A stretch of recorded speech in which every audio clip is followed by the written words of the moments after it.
Hey, it's Matt Lyons with ULA Corporate Training, and we're continuing on with the 10-step series of improving employee engagement. Tip number 8 is work-life balance. And maybe you've heard the phrase or the saying that do more of what you love and you'll never work a day in your life.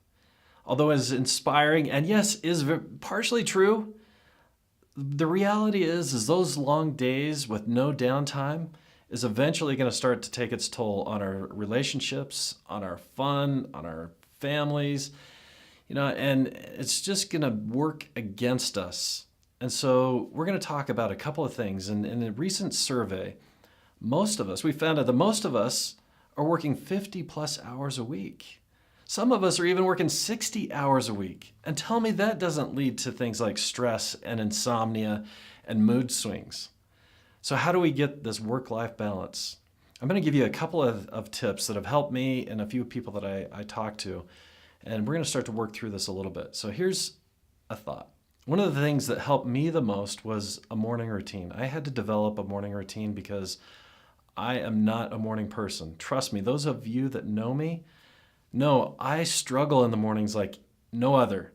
And so I get up, I do a little stretching, I eat a light breakfast, I do some exercise for just 15, 20 minutes.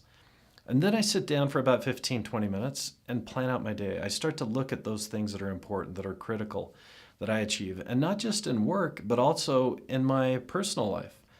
And I make sure that I highlight those things. And these are priorities. These are things that I have to get done throughout that day. And it helps me to focus on that balance of work and life. Another thing is to get a vacation on the books. Look, there is nothing like just getting away, and it doesn't have to be exotic or expensive. Just simply get away for a few days helps recharge the batteries. I don't know what it does, but just helps us come back feeling refreshed and ready to work again. Those people around us will appreciate it too because those mood swings typically disappear for a while. The last thing that I want to talk about is unplug.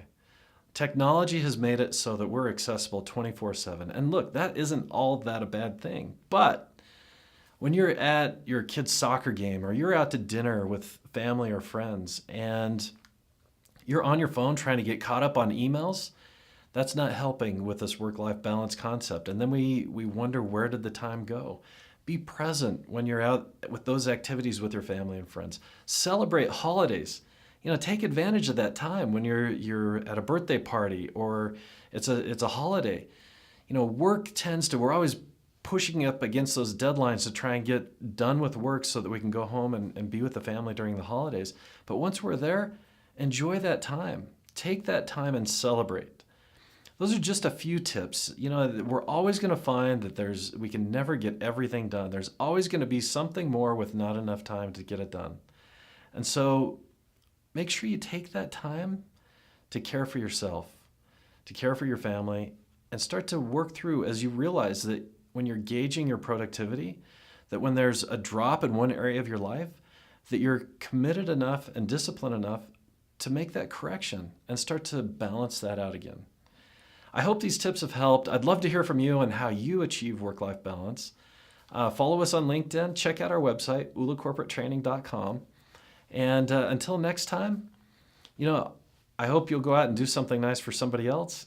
And I hope you find that work-life balance. Take care.